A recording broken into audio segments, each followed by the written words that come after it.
Hola, ¿qué tal? Amigos de A Diario Network ADN, el podcast. Este es su espacio y en esta festejo que tenemos desde hace algunos episodios por nuestro 10º aniversario, pues tenemos en casa, aquí en el Cananas, Restaurant and Grill, Plaza Tech 1800, a una invitada muy especial, como todos los invitados que tenemos, muy especial. Ya le develé que es mujer, pero no le he dicho que hace su trabajo allá en la Ciudad de México, en el Congreso de la Unión, justamente allá donde se generan las leyes y los trabajos que regulan todo lo que tiene que ver con el quehacer legal y político de nuestro país. Quiero darle la bienvenida y saludar siempre cariñosamente a Maite Vargas. ¿Cómo estás? Muy buen día, muchas gracias, David. Estoy muy contenta de estar el día de hoy contigo y con todo tu auditorio. Pues un placer siempre saludarlos. Oye, pues para mí es una sorpresa y un gusto tenerte por aquí. Pocas veces tenemos la oportunidad de platicar con alguien que desempeña su labor en ámbitos federales, para ser honesto, y o allá en el centro de la República. Y bueno, ¿qué te parece si empezamos por el principio? Yo sé quién eres, pero puede ser que alguien que nos esté viendo no sepa quién eres. ¿Quién es Maite Vargas? Claro, con muchísimo gusto. Bueno, pues primero mencionarte que para nosotros es verdaderamente un honor y además es un deber el estar en constante comunicación y tener este acercamiento con la ciudadanía. Creo que las cosas cambiaron mucho a raíz de que llega el gobierno de la Cuarta Transformación. Justamente lo que decías, pocas veces se tenía quizá como la oportunidad de tener contacto con autoridades federales. Antes la figura del diputado federal era, en testimonio de muchas personas que yo he conocido, pues una figura como intocable, ¿no? Porque muchos, no todos, no hay que generalizar, pero se metían como a su burbuja y luego ya no podía el diputado o diputada ser alcanzado por el pueblo. Esto cambia a raíz de la llegada del licenciado Andrés Manuel López Obrador. Y al final del día, ¿quién es Maite Vargas? Pues, ¿qué te puedo decir? Soy una mujer de ideales, de convicciones. Soy una mujer de izquierda que al final del día nunca pensó estar hasta los, ¿qué te diré?, 21, 22 años involucrada en la política, a pesar de venir de padres muy políticos. Mi papá fue, en paz descanse, él falleció cuando yo tenía 10 años, pero fue un gran político, fue hasta la fecha incluso el candidato por el PRD en aquel entonces que mayor votación tuvo para la presidencia del municipio de Nuevo Casas Grandes. ¿De dónde eres originaria? Fíjate que yo soy originaria de Chihuahua Capital. Okay. Yo nací en Chihuahua Capital, sin embargo, cuando tenía como 6, 7 años, a mi papá, que además de ser abogado, era locutor y trabajaba en Chihuahua Capital para varios medios de comunicación, se lo llevan a Nuevo Casas Grandes a abrir una radiodifusora, en paz descanse el señor, el profesor Israel Beltrán Montes. Descanses. Y por eso nos fuimos a Nuevo Casas Grandes. Ahora sí que los caminos de la vida, como dice la canción, ¿verdad? Así es. Y por eso terminamos allá, pero en realidad yo nací en Nuevo Casas Grandes, yo nací en Chihuahua y luego nos mudamos a Nuevo Casas Grandes, crecí en Nuevo Casas Grandes. Y finalmente te digo, nunca pensé estar involucrada en la política a pesar de que mi papá estuvo, mi mamá fue regidora también por el PRD, actualmente es muy activa, hace poco dejó la Secretaría Estatal de la Mujer en Morena, en Chihuahua. Y yo decía, sí es muy bonito y todo, pero híjole, les hacían cada cosa que yo pensaba, no, hay que tener mucho estómago para estar en la política por lo que sea, traiciones y demás. La política no es fea, las feas son las personas que a veces hacen política y que luego traicionan y hacen cosas que yo creía que nunca iba a estar preparada para lidiar con eso. Sin embargo, pues llega a mi vida la oportunidad de conocer más acerca del proyecto alternativo de Nación en aquel entonces, del licenciado Andrés Manuel López Obrador, que mis padres pues lo han admirado durante toda su vida. Y me empecé a involucrar un poco más. Mi formación inicial fue en Bellas Artes, yo estudié teatro en Bellas Artes. Y luego me fui a Ciudad de México a seguir con estudios de arte dramático. Además de pertenecer a los medios de comunicación, trabajé desde los 6 años, yo grababa comerciales en radio debido a la gran influencia de mi papá en los medios de comunicación. Yo te conocí de lejos hace muchos años, precisamente en Casas Grandes, en la estación del señor Beltrán. Sí, no, bueno, ¿qué será? Tenía como a lo mejor 17, 18 años o más. Pues estamos hablando del 2007, más o menos.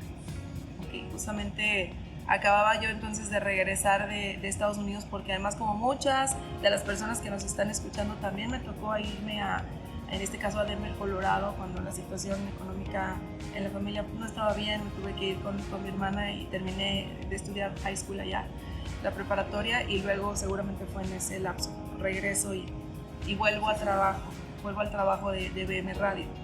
Entonces, bueno, en Ciudad de México, cuando pasa todo este movimiento, no sé si te acuerdas de la Ibero, del Yo Soy 132, cuando Peña Nieto. Sí, claro. Yo creo que es ahí donde me cae el 20 a mí. Y digo, los jóvenes tenemos que involucrarnos en los temas políticos del país, porque somos pieza clave y es nuestra responsabilidad. Luego pasaron algunas cosas, me empiezo a involucrar con Morena, obviamente, soy fundadora de Morena. Luego viene este movimiento de los maestros, también muy interesante, en reclamo ya después a lo que era la mal llamada reforma educativa, que realmente era una reforma laboral, como sabemos. Sí. Y se organizan los contingentes de diferentes estados. Yo me encuentro en Ciudad de México en esa marcha y veo el contingente de Chihuahua. Y eso es un momento muy importante que marca mi vida, porque me da mucha alegría y mucho honor ver al contingente de Chihuahua, que eran poquitos, pero organizados. Y un capitalino que traía una boinita me llamó mucha la atención, porque se para, traían la lona, ¿no?, de que decía Chihuahua. Y entonces se quita la boina cuando ve a los de Chihuahua y dice: cabalga de nuevo el centauro del norte. Wow. Y eso a mí me mueve algo. Digo, es verdad, pues si el norte, si Chihuahua... Es como el grito de guerra, ¿no? Sí. Sí. Sí, definitivamente es como, diría acá mi licenciado Librado, se me pone la piel chinita. Porque para mí es como lo que me hace hacer clic dentro de todos estos momentos relevantes de mi vida que me hicieron optar por irme al camino de la política. Y pensar que nosotros finalmente en Chihuahua somos cuna de la revolución. Y en realidad somos hombres, mujeres valiosos, valiosas, muy decididos, muy echados para adelante, y tenemos que actuar en consecuencia a como hemos marcado también la historia de nuestro país en el norte. Claro.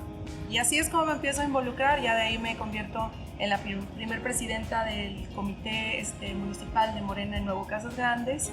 Viene esta oportunidad de encabezar los esfuerzos para el distrito local. El distrito local es el 1, por allá, cabecera Nuevo Casas Grandes, pero nunca para ser candidata. O sea, esto era, y tú te acordarás, quizá, talacha. Sí, claro. Era tocar puertas, era visitar colonias, poblaciones cercanas. Totalmente. Sí, claro. Territorio 100%, cuando casi nadie creía en Morena. Cuando era en el norte, digo, obviamente en el sur. Sí, la efervescencia es distinta acá en el norte que en el sur. Por supuesto, no hablemos del sureste. Por supuesto. Entonces, finalmente era trabajo, era territorio, era andar tocando puertas y construir algo precioso, porque todos soñábamos con ese México en el que se podía hacer política de una manera distinta. Luego vino la oportunidad de participar en la encuesta, que honestamente yo en aquel entonces no tenía mucha idea de cómo se hacían las cosas en Morena para determinar las candidaturas. Y al final del día yo recuerdo que alguien me dijo: ¿sabes qué? Vas a la encuesta por el local. Y yo dije: ¿con qué se come eso? Y entonces seguimos trabajando. Finalmente, por la coalición, el distrito local quedó siglado con el PT, Partido Aliado. Y a mí de la noche a la mañana me dijeron: no, ya no te mandamos a la encuesta local, te mandamos a la encuesta federal. Pues peor tantito, ¿no? Porque al final del día la cabecera de Ciudad Juárez, hasta hace poco, que fue la redistribución ahora, ¿no? Y bueno, fue algo muy, muy extraordinario para mí. Fue el inicio, el arranque de todo. Luego me avisan y me dicen: ¿ganaste la encuesta? O sea, ni siquiera yo sabía que se había realizado la encuesta cuando ya me dicen que gané. Yo creo que gran parte de lo que me ayudó en esa primera ocasión a ganar esa encuesta fue justamente la gran influencia de los medios de comunicación. Y yo creo que sí. Precisamente. Tenías imagen. En el noroeste nos conocían desde entonces por toda la vida que tenía trabajando en BM Radio. Sí, aquí te conocíamos. Bueno, honestamente no sé si el resto de la gente, pero la gente que estábamos vinculados a los medios o a la radio en particular, te conocíamos, sabíamos quién eras. Así es, ¿no? Yo tengo un profundo aprecio por todas las personas que se dedican a los medios. Además tuviste una promotora de lujo. Tuve una promotora de lujo. Sí. Quien todos son de lujo. Jessie, en paz descanse. Ay, mi Jessie querida, sí, no, por supuesto. Jessy, la verdad es que tengo muchísimas anécdotas con ella. Nos conocimos en BM Radio, siendo muy jóvenes las dos y bueno, grandes amigas. Un beso al cielo a mi querida Jessy, que es una gran amiga. Se me cortó la voz porque sí fue una gran amiga. Sí. Bueno, y luego llegas, ganas la encuesta y ¿qué haces? ¿Te emociona? Yo, por supuesto, yo decía, ¿cómo se come esto? Fue un tema muy interesante porque además, junto con Andrés Manuel López Obrador, nuestro hoy presidente, llegamos muchas personas, David, verdaderamente emanadas del pueblo. Yo creo que eso es lo que en realidad hizo la diferencia. Y digo, sin demeritar a los demás compañeros que finalmente tenían toda la vida en la política y que eran muchos de ellos graduados de Harvard y con muchas maestrías, doctorados, sí, pero al final del día yo creo que necesitábamos ese cambio porque muchos de los políticos que tenían excelentes títulos de estudios y venían de familias adineradas, pues muchos de ellos terminaron haciendo de la política algo que la gente ya no veía bien y terminaba siendo un hilo de corrupción. Y este cambio era necesario. Llegó junto conmigo la señora de la tiendita, llegó junto con una servidora el señor que tenía el taller y que puso toda su fe y que no tenía nada de experiencia a lo mejor en el área legislativa, pero que tenía lo más importante, era gente o es gente honesta. ¿Y se ha avanzado en ese tema de la corrupción? Sí, definitivamente yo parto de decir que 5 años no son suficientes. Falta muchísimo porque tuvimos sexenios plagados de corrupción, plagados de cosas que realmente afectaron al país durante muchos años. Y creo que nosotros hemos partido de colocar las bases para lo que le llamamos la cuarta transformación. Entonces, como te comento, en 2018 llegamos todos justamente con esta idea, con este sueño, este anhelo, yo les digo, este morral lleno de ilusiones y de esperanzas de que una manera de hacer política era distinta. ¿Puedes decir que este primer gobierno de la 4T es un gobierno de transición? Pues sí, claro, porque al final del día, como te digo, 5 años no son suficientes. Necesitamos, en este punto, mirar hacia dónde se va a dirigir México, el siguiente nivel. Ok, si terminamos con los excesos de la Cámara, por ponerte un ejemplo, ya los diputados, en lo que a nosotros nos corresponde, ¿no? Ya los diputados y diputadas no tienen privilegios como los que antes era seguro de gastos médicos mayores, estas bolsas que se hacían de 20, bueno, cada diputado manejaba una bolsa de 20 millones de pesos al año, wow, que se le otorgaban para hacer obra. Y entonces, vuelvo a lo mismo, no generalizo, pero muchos diputados, ¿qué es lo que hacían? Pues se ponían de acuerdo, hasta entre 2 o 3 diputados, algún presidente municipal, y decían, bueno, de esto que juntamos, de esta bolsa, vamos a hacer un puente, ¿no? Donde no hay río, pero vamos a hacer un puente, como luego dice el chiste. Y en ese puente se le iba una parte, en realidad, que no correspondía al dinero que juntaban, que era una parte mucho menor, y el resto del dinero se lo embolsaban. Eso era la política anteriormente. Todo eso verdaderamente cambió a raíz de que llega la cuarta transformación al Congreso de la Unión. Por ponerte uno de muchos ejemplos, ¿no? El combate a la corrupción ha sido nuestra prioridad y la atención al pueblo, que verdaderamente derechos como los que ya establecimos desde la legislatura pasada en la Constitución, como este tema de las pensiones a los adultos mayores, que ahora es un derecho establecido en el artículo 4, las becas para estudiantes, cosas tan básicas que tú dices, de veras, no se habían tomado en cuenta, pues de verdad no se habían tomado en cuenta. La reestructuración de muchas dependencias, de muchas áreas, yo creo que todo eso va encaminado obviamente a las bases que para lo que sigue, pues necesitamos ponernos a pensar, y ahora sí que me voy a echar el comercial, en quién es nadie como Andrés Manuel. Al final del día el presidente marca un antes y un después, pero quién es la persona que va a seguir con los trabajos es fundamental para saber a dónde vamos. Y antes de entrar a quién sigue, me gustaría preguntarte muy genuinamente, ¿estás satisfecha con lo que se ha logrado? Yo creo que sí. Yo digo, siempre quisiéramos más. Obviamente quisiéramos poder abarcar más, pero se ha hecho, desde mi punto de vista, en el área legislativa, lo que se ha podido con las herramientas que hemos tenido en los momentos que se han dado. Yo creo que al final del día, como te digo, no es una cuestión de 5 años, sino de muchos más, Pero en esta parte del camino yo creo que vamos bien. Se ha cumplido con la mayor parte de los compromisos que se tuvieron en campaña por parte del presidente Andrés Manuel López Obrador, y nosotros como diputados, diputadas de la Cuarta Transformación, pues hemos dado seguimiento muy puntual a todo lo que nos comprometimos a sacar adelante. Pero como te digo, las miras están en el futuro de México. Ahora, ¿qué sigue? Después de poner las bases, ¿qué sigue? Yo soy de las personas que creen firmemente que México tiene todo para ser potencia mundial. Lo creo firmemente, aunque suene como un sueño muy guajiro. Yo creo que nuestro país es muy rico en muchos aspectos. Tan rico que lo han saqueado. Por supuesto. Y no paran. Con tal y que se le ponen trabas, buscan la manera de sacarle lana por todos lados.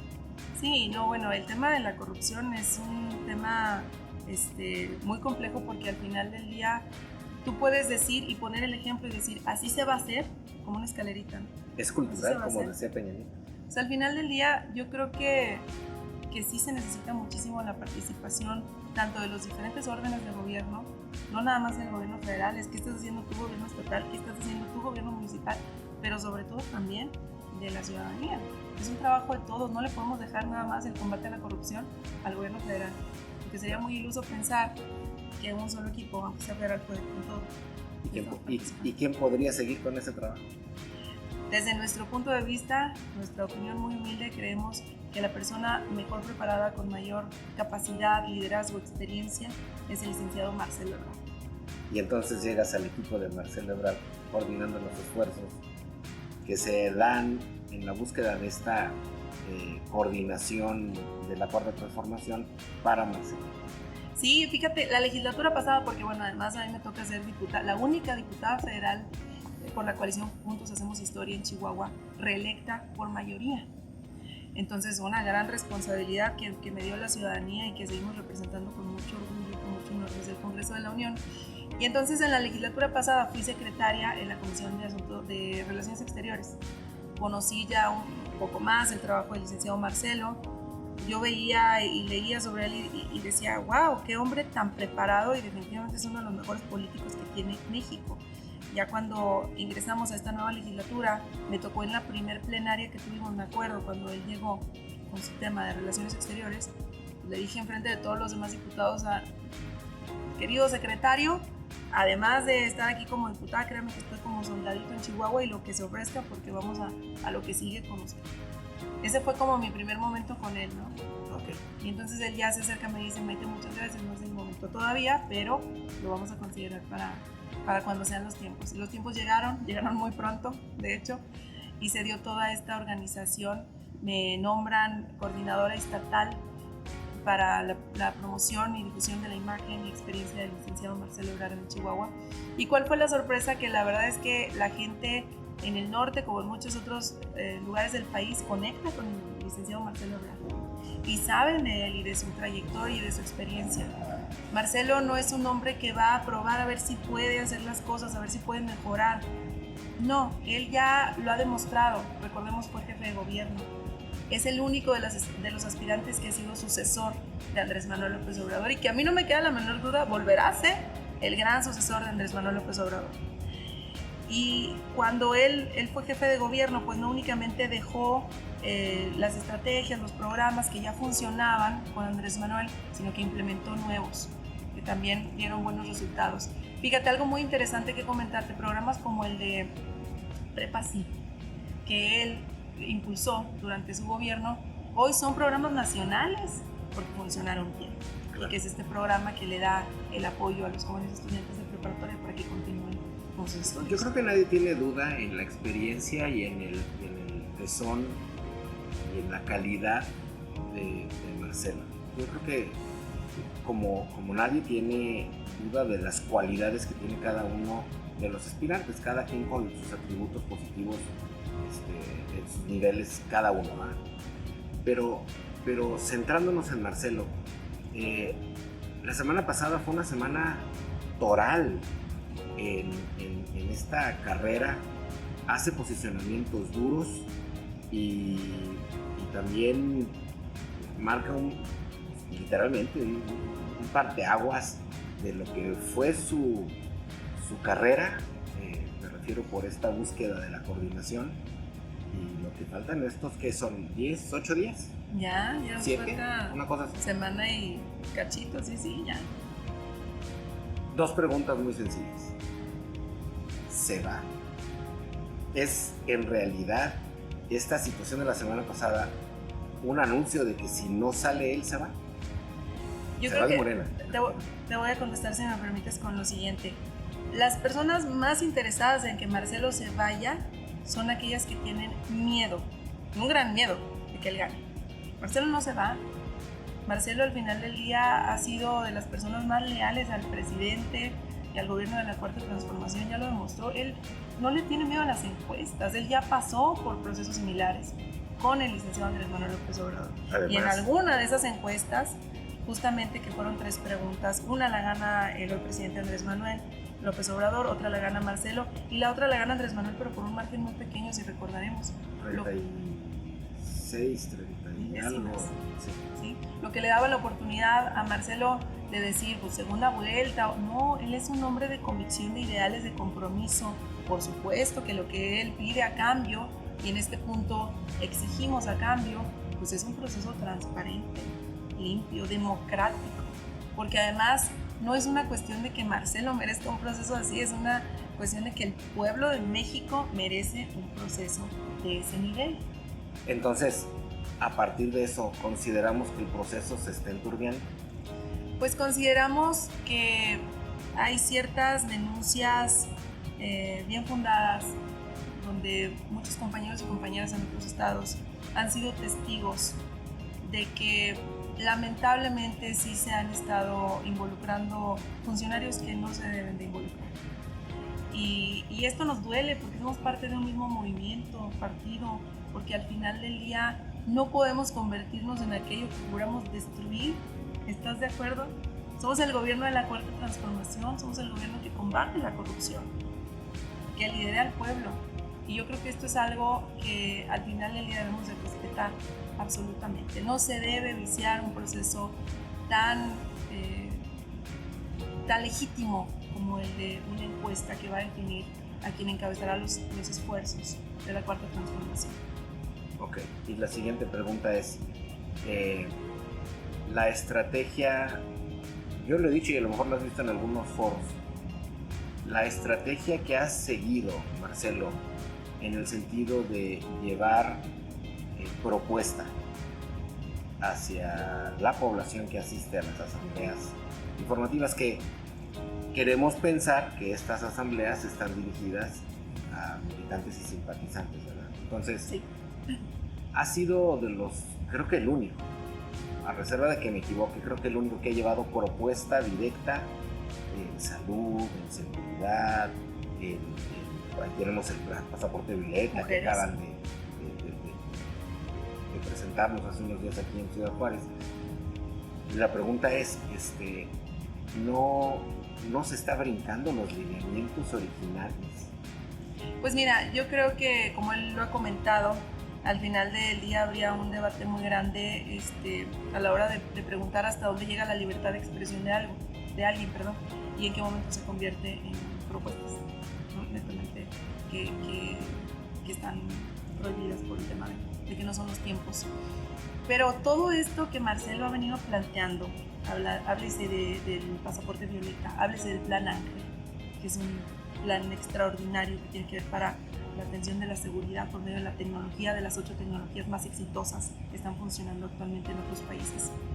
Llámese el plan de salud, el plan económico, nacen del mismo anhelo de la gente de querer tener un contacto más allá de meramente el meeting típico político donde va la gente y viva, viva. No, la gente quiere escuchar, que no sean recorridos turísticos, porque Chihuahua es hermoso y nuestro país es precioso, pero bueno, yo creo que francamente la gente está cansada de que siempre, periodo tras periodo, y ahora bueno, se adelanta porque es un proceso atípico el que se está viviendo en México, claro, ahora sí, por parte de Morena, de que cada vez tras vez pues vayan con el mismo mensaje político. Por eso es que Marcelo, tomando al toro por los cuernos, se decide a hablar de lo que, llámale anhelos, llámale ideas, llámale esto que nace del corazón de la misma sociedad, que quiere escuchar qué se va a hacer o qué se piensa hacer con estas situaciones, estas problemáticas que surgen y que se tienen que seguir atendiendo. Tenía que hacer esas preguntas porque están en la boga de todo mundo, ¿verdad? Por supuesto. Pero regresándonos al tema, viene mañana aquí a Ciudad Juárez. ¿Qué podemos esperar de su visita en Ciudad Juárez? Que quiero hacer énfasis en que se postergó por 2 o 3 semanas. Sí. ¿Y por qué hasta ahora? ¿Será por emular un poco el cierre del presidente? Bueno, al final del día yo creo que él ha estado en esta frontera que él quiere mucho en otras ocasiones. No es... En los últimos meses lo hemos tenido, yo creo como 2 veces aquí en Ciudad Juárez y en Chihuahua, un par de veces, por lo menos una vez lo tuvimos allá. Incluso a mí me tocó organizarle, previo al tema de las corcholatas y el destape, todo eso, a nosotros nos tocó organizarle, no sé si te tocó, si recuerdas, un foro de migración y seguridad. Sí, claro. Sí, estuvieron ahí personas representando las distintas áreas, autoridades y demás. Y luego tuvimos un encuentro con mujeres también. Entonces él ha visitado Ciudad Juárez, él tiene mucho aprecio por esta bella frontera. Además tiene familiares, amigos acá. En el libro, que es la autobiografía de Marcelo Ebrard del Camino de México, él cuenta una anécdota que a mí me gusta muchísimo compartirla. Dice que cuando él tenía alrededor de 7 u 8 años, le tocó cruzar por la frontera de Juárez a El Paso. Y ese es también como un momento clave para él porque se da cuenta de las enormes diferencias de su corta edad que hay entre ambos países, en infraestructura, en demás, ¿no? Muchos temas. Y en ese momento él decide que es su deber hacer algo al respecto. ¿Dónde podemos conseguir ese libro? Me lo han contado mucho y no he podido tener mano en él. El tuyo yo te lo regalo, por supuesto, con muchísimo pues ya gusto. está. El tuyo yo te lo regalo, y para las personas que nos están viendo y escuchando, pues lo pueden encontrar en varias librerías. No sé si nos podemos echar el gol. Sí, ¿no? sí, sin problema. Bueno, yo sé que en Sanborns lo tienen y me parece que ahorita les dejamos la lista de otras librerías donde lo pueden encontrar aquí. Sí, lo podemos poner aquí abajito en la cajita de los comentarios y demás de la descripción del video. Excelente. Una vez que lo publiquemos, sin mayor problema. Excelente. Entonces, bueno, volviendo al tema de Ciudad Juárez, él definitivamente quiere mucho Chihuahua, quiere mucho Ciudad Juárez. ¿Y qué podemos esperar de la visita de mañana?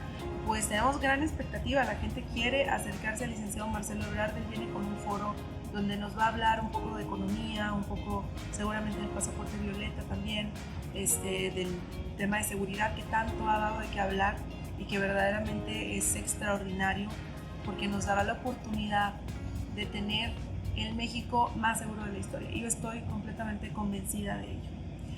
Y la invitación es abierta a toda la gente que nos está viendo para que nos acompañen el día de mañana a las 4 de la tarde. Bueno, el registro es a las 3. La gente tiene que llegar temprano para que alcance un buen lugar. Le recomendamos y es por supuesto abierta a toda la gente que nos está escuchando y en punto de las 4 daremos inicio con este foro. Muy bien. Ahora, ¿estará brevemente? ¿Mañana mismo se va? ¿Tiene agenda otro día aquí también? ¿O es nada más una visita relámpago, la asamblea, una rueda de prensa, me parece, sí. Y se retira? Sí, por supuesto. Está considerada la rueda de prensa. Para él es muy importante este contacto con ustedes, los amigos y amigas de los medios de comunicación. Y se regresa. Sí, él tiene otras actividades en los siguientes días. Esta es la última semana previa al proceso de la encuesta. Así que estoy segura de que después de que le gane y se convierta en el coordinador nacional de los comités de defensa de la Cuarta Transformación, pues vienen otras etapas en donde podremos nuevamente traerlo y que visite otras regiones que estoy segura y sabe que son muy importantes para nuestro estado y país. ¿Qué te gustaría destacar de todo este tiempo que fueron 30 días, casi 60 días? ¿En los recorridos? En los recorridos, sí. Casi 60 días, si estoy mal, sí. Casi 2 meses. ¿Qué te gustaría destacar, no nada más de Chihuahua, qué fue lo más relevante a lo largo de este tiempo? Pues yo con lo que me quedo es con esa conexión tan profunda que vemos que de verdad tiene la gente con Marcelo Ebrard. Que el mensaje ha bajado para quienes no lo conocían. Vemos que luego andamos en las colonias haciendo el trabajo también en cada una de las casas y la gente ya sabe que Marcelo Ebrard es una persona que viene trabajando con el licenciado Andrés Manuel López Obrador desde hace mucho tiempo. Y lo conocen o por las vacunas contra el COVID que él ayudó a conseguir, porque es algo importante. Mientras nosotros estábamos guardaditos en casa con todo el caos que se vivía por el COVID, perdimos amigos, perdimos familiares, ¿él qué hacía? Se subía y se bajaba de los aviones en otros países buscando las vacunas que todos tenemos en México. O bien lo conocen porque, como te digo, fue jefe de gobierno y fue en aquel entonces nombrado por la ONU Hábitat el mejor del mundo. La ciudad más segura fue Ciudad de México cuando Marcelo gobernó, pero además lo conocen porque es un pacifista y desde muy joven atendió temas tan importantes en México para, como este tema del ELN, o sea, temas. Hay gente que lo ubica de diferentes puntos en la vida de Marcelo Ebrard. Desde su gestión y manejo del Tratado de Libre Comercio. Por supuesto. Aparte, como secretario de Relaciones Exteriores, el trabajo extraordinario que ha hecho también en la relación con Estados Unidos, Canadá, con otros países. Y yo creo que al final, incluso como policía lo conocen, bueno, como jefe de Seguridad Pública, secretario de Seguridad Pública cuando Andrés Manuel López Obrador fue jefe de gobierno, y que ayudó grandemente con este tema de la implementación de la tecnología ya desde entonces. Luego me han preguntado, oye, ¿no es una copia esto de Plan Ángel con Plan Centinela o con otros planes? Les digo, bueno, pues habría que ver quién copió a quién, ¿no? Primero, porque el punto es que el primer gobernante que implementó el uso de la tecnología en México fue Andrés Manuel López Obrador cuando Ebrard fue su secretario de Seguridad Pública, y después hubo alrededor de 8,000 cámaras instaladas en Ciudad de México que tenían un tiempo récord de atención de que se cometía un delito a que la patrulla llegaba al auxilio de 5 minutos. Y eso está en datos comprobables. Entonces, de que conoce el tema de la tecnología, ahora imagínate cómo ha aumentado la tecnología. Sí, claro.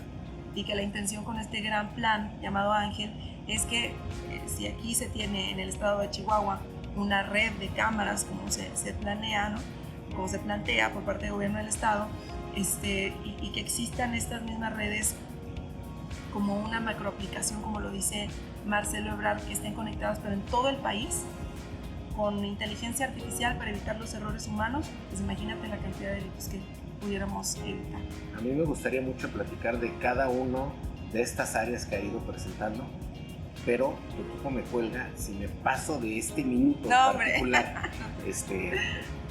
Estoy totalmente amenazado, no se crea. ¿Cómo crees? Sé que tienes una agenda muy apretada, mañana llega Marcelo a esta frontera y tienes pues muchas actividades previas a esta visita. Sé que ya llegó gente del equipo de avanzada y que tendrás que atender este espacio, y yo quiero agradecerte que te hayas tomado la molestia de venir hasta acá, porque estás en otro punto geográfico un poquito distante de aquí, para platicar con nosotros y con la gente que hace esto posible A Diario Network, el podcast, y no va a ser la última vez. Ya llegaste aquí, ya probaste las mieles de ADN. Venga. Y seguramente te tendremos próximamente platicando más ampliamente de ti, por supuesto, pero también del proyecto que hoy estás coordinando al frente de Marcelo.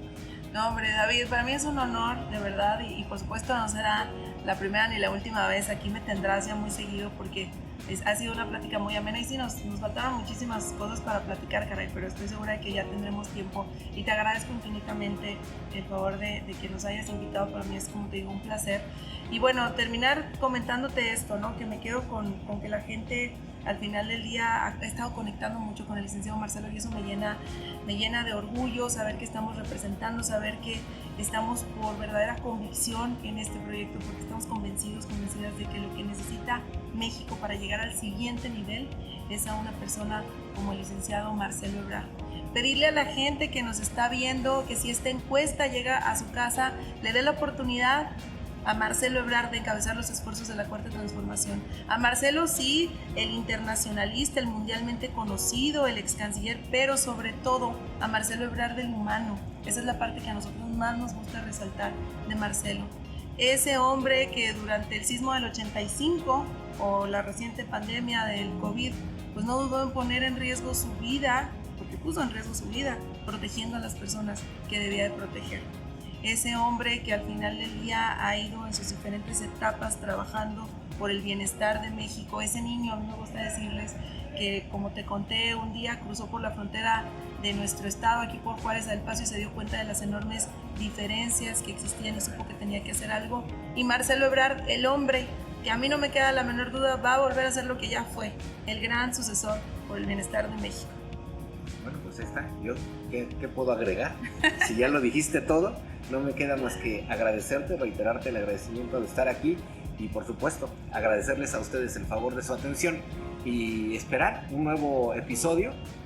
Compártanlo, ya sabe que si usted no lo comparte, esto no se difunde.